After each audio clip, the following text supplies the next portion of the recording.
اس وقت وہ کمرے میں بیٹھا بہت ضروری میٹنگ کے بارے میں اہم نکات دیکھ رہا تھا۔ شرازی کے ساتھ اس کی لائیو کال چل رہی تھی اور وہ دونوں اہم نکات کو ڈسکس کر رہے تھے جب کمرے کے دروازے پر دستک ہوئی اور دستک دیتے ہی وہ اندر داخل ہوئی۔ ٹراؤزر شرٹ میں بالکل عام سا حلیہ اور بکھرے ہوئے بال، نہ جانے وہ اس وقت کیوں افسردہ لگ رہی تھی۔ اسے یوں بے دھڑک اندر آتا دیکھ کر زیان کے چہرے کے تاثرات بدلے، جبکہ سامنے شرازی بھی اس کے چہرے کے بدلتے ہوئے تاثرات کو دیکھ رہا تھا۔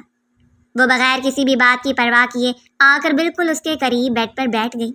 بالوں کی بکھری بکھری لٹوں میں اس کا معصوم چہرہ پہلے سے زیادہ معصوم لگ رہا تھا۔ کیا ہوا ہے تمہیں اور یہاں کیوں آئی ہو؟ زیان نے سخت لہجے میں اس سے پوچھا تو وہ اپنی بڑی بڑی سبز آنکھیں اس کے چہرے پر گاڑتے ہوئے اسے دیکھتی رہی اور پھر سر جھکا گئی، جبکہ زیان نے اس کی بھیگی ہوئی آنکھوں کو دیکھ لیا تھا۔ شرازی، میں تم سے بعد میں بات کرتا ہوں، جبکہ شرازی کے چہرے پر ایک معنی خیز مسکراہٹ اتر آئی۔ بالکل جناب، میرے خیال میں پہلے یہ معاملہ سلجھانا زیادہ بہتر ہے، شرازی نے آنکھ ونک کرتے ہوئے اسے کہا، جبکہ وہ شرازی کی بات پر سیخ پا ہوتے ہوئے کال کاٹ گیا۔ لیپ ٹاپ سائڈ پر رکھتے ہوئے وہ اس کی جانب متوجہ ہوا تھا۔ میں پوچھ رہا ہوں یہاں آنے کی وجہ، اور یہ تمہارا منہ کیوں اترا ہوا ہے؟ اس بار اس نے لہجے کو ہلکا سا نرم رکھا تھا۔ خان، مجھے ایک چھوٹا سا بیبی دے سکتے ہیں تاکہ میں اس کے ساتھ کھیلتی رہوں؟ اس نے زیان کے نرم لہجے کو بھانپتے ہوئے بغیر کسی جھجک کے کہہ دیا، اور وہ جو جھک کر اس کے چہرے کو دیکھ رہا تھا اسے 100 واٹ کا کرنٹ لگا۔ یہ کیا کہہ رہی ہو تم؟ اور تمہیں کس نے کہا ہے یہ سب کچھ؟ زیان نے اس کے گلابی چہرے کو دیکھا، جبکہ اسے ابھی بھی جھجک چھو کر بھی نہیں گزری تھی۔ مجھے پتا ہے کہ بیبی مجھے صرف آپ ہی دے سکتے ہیں، کیونکہ ریحانہ آپ ہی مجھے اپنی بیبی کے ساتھ کھیلنے نہیں دیتی۔ وہ کہتی ہیں کہ میں اپنا بیبی لے آؤں اور اس معاملے میں آپ ہی میری مدد کر سکتے ہیں۔ مجھے بیبی چاہیے۔ وہ ایسے ہی بیبی مانگ رہی تھی جیسے بچہ نہیں بلکہ مارکیٹ سے کوئی کھلونا دلانے کی بات کر رہی ہو، جبکہ زیان نے جلدی سے اس کا بازو پکڑتے ہوئے اسے بیڈ سے نیچے اتار دیا۔ ابھی جاؤ کمرے سے، میرا دماغ خراب مت کرو۔ اسے حقیقت میں اس لڑکی کی کمکلی پر شدید غصہ آیا تھا۔ اس کا بچپنا تھا کہ جانے کا نام نہیں لے رہا تھا۔ اس وقت وہ 17 سال کی ہو چکی تھی، لیکن اس کے باوجود زیان کے لیے وہ ایک چھوٹی سی بچی تھی جسے بالکل معصومیت میں لپیٹ کر پیدا کیا گیا تھا، اور آج تک وہ معصومیت سے باہر نہیں نکل پائی۔ وہ روتی ہوئی وہیں فرش پر بیٹھ گئی۔ ریحانہ آپ ہی کہتی ہیں آپ میرے شوہر ہیں، جیسے علی بھائی ان کے شوہر ہیں، اور علی بھائی نے ہی انہیں بچہ لا کر دیا ہے۔ آپ مجھے بیبی لا کر کیوں نہیں دے رہے؟ وہ روتے ہوئے اتنی معصوم لگ رہی تھی کہ کوئی بھی اس پہ دل لٹا سکتا تھا، لیکن اس سے سامنے کھڑے شخص پر وہ بالکل اثر انداز نہیں ہو رہی تھی، خاص طور پر اس کا حسن۔ اس نے آج تک کافی حسین لڑکیوں کو دیکھا تھا اور سامنے موجود چھوٹی سی لڑکی اس کے لیے ایک پھول کی جیسی تھی، لیکن وہ اس میں کوئی دلچسپی نہیں رکھتا تھا۔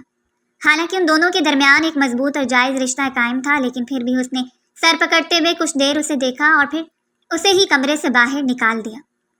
جہاں باقی لوگ اس کی معصومیت سے اتنا اٹریکٹ ہوتے تھے، وہیں وہ ہمیشہ اس کی معصومیت سے کھار کھاتا تھا اور چاہتا تھا کہ اس کی زندگی میں ایک سنجیدہ اور بااعتماد لڑکی شامل ہوتی۔ اسی لیے اسے اپنے باپ کے فیصلے سے ہمیشہ اعتراض رہا تھا۔ جبکہ اس کے اس کمرے سے نکل جانے پر وہ کافی دیر گھوٹ کر اس کے بند دروازے کو دیکھتی رہی اور پھر پیر پٹکتے ہوئے اپنے کمرے میں چلی گئی۔ خڑوس، بد دماغ انسان، بیبی نہیں لا کے دے سکتا لیکن کمرے سے نکال سکتا ہے۔ منہ ہی منہ میں وہ نہ جانے کتنی دیر بڑبڑاتے ہوئے اسے برا بھلا کہتی رہی تھی، جبکہ اسے بھیجنے والے اس کی اس تذلیل پر کافی مسرور ہوئے تھے۔ جب سے وہ اس حویلی میں آئی تھی اکثر اس کی معصومیت کا فائدہ اٹھایا جاتا تھا۔ ایسا کوئی دن نہیں تھا جب اسے تذلیل کا نشانہ نہ بنایا جاتا ہو۔ وہ انتہا کی خوبصورت تھی اور بچپن سے ہی اسی حویلی میں پرورش پائی تھی۔ اس کی والدہ کے انتقال کے ساتھ ہی دورانی صاحب اس کی ذمہ داری اٹھانے کے لیے کافی تھے، لیکن اشفاق صاحب نے ان کی اچائی کو دیکھتے ہوئے بچی ان سے لے لی تھی، کیونکہ وہ ان کی اکلوتی بہن کی نشانی تھی، اور انہیں کہہ دیا کہ وہ اپنی زندگی کی شروعات نئی طریقے سے کریں۔ انہیں بچی سونپ کر بالکل بے فکر ہو جائیں، کیونکہ وہ اسے ہمیشہ اپنی بیٹی بنا کر پالیں گے۔ وہ اسی حویلی میں رہے گی تو انہیں احساس رہے گا کہ ان کی بہن ان کے پاس موجود ہے، جس سے وہ بے پناہ محبت کرتے تھے۔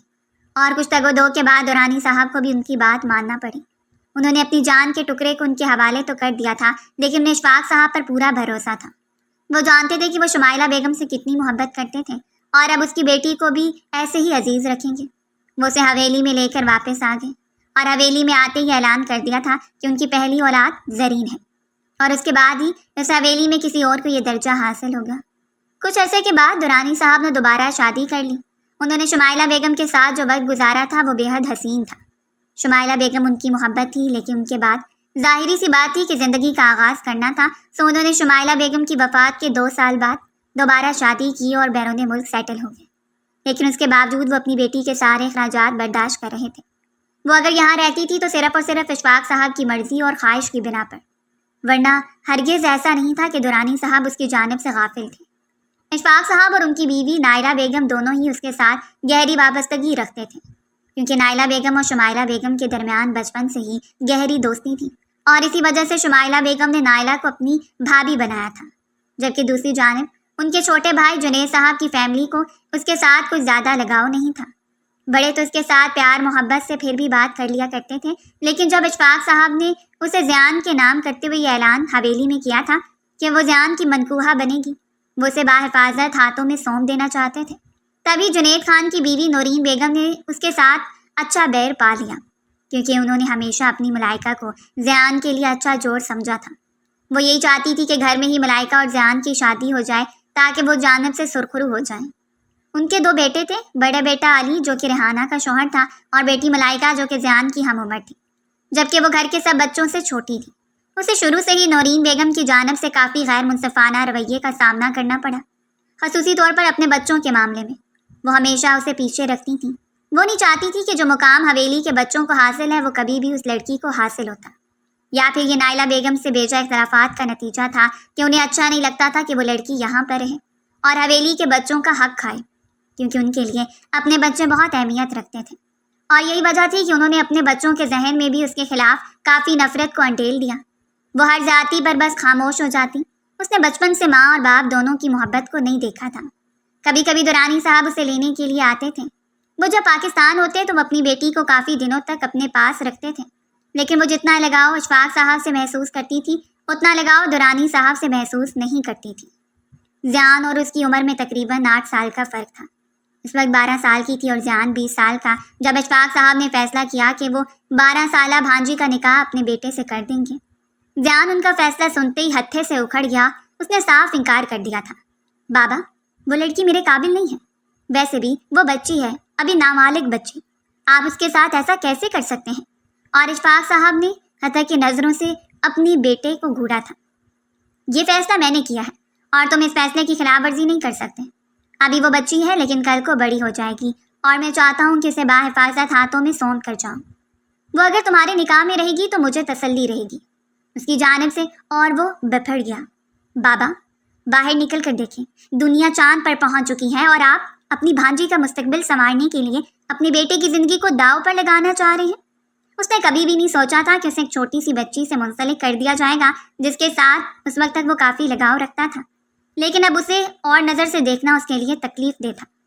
نائلہ بیگم بس خاموشی سے بیٹھی رہی۔ وہ ماں کی جانب ہی بڑھا۔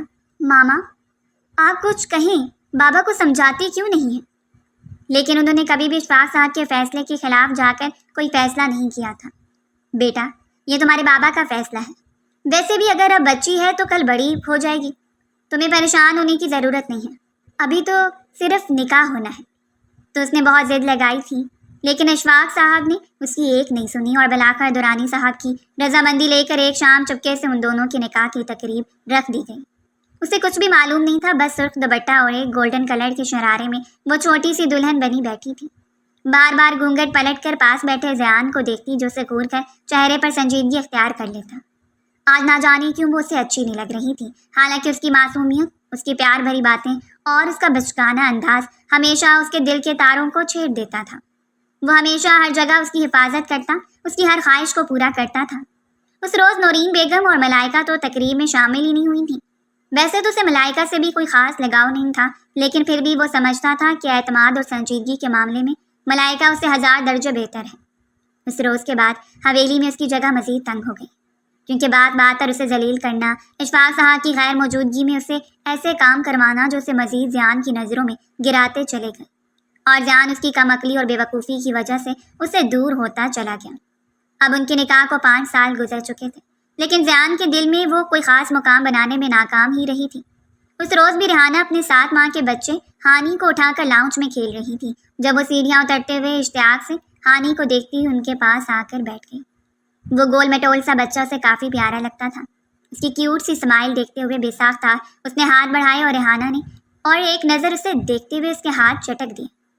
ملائکہ بھی اس کے قریب ہی بیٹھی تھی۔ تم اسے نہیں اٹھا سکتی،